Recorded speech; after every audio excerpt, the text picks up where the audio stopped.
વાંચન મારું કમ્પેરેટિવલી ઓછું છે, ઓકે.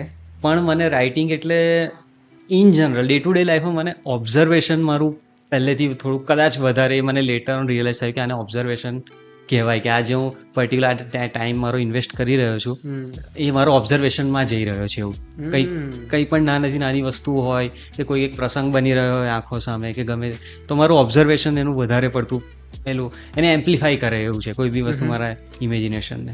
તો એનાથી એટલે ધીમે ધીમે ઓબ્ઝર્વેશન મારું વધારે સટીક થતું ગયું અને કદાચ એ જ મારી સ્ક્રિપ્ટ્સમાં કે એ રીતે વણાઈ રહ્યું છે, એક નહીં તો બીજા રીતે વણાઈ રહ્યું છે.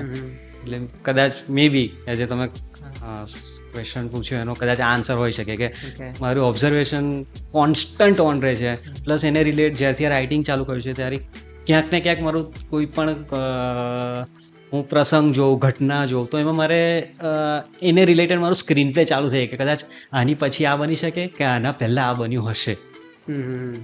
એ જ કદાચ સ્ટોરીના ફોર્મમાં કન્વર્ટ થાય છે મે બી.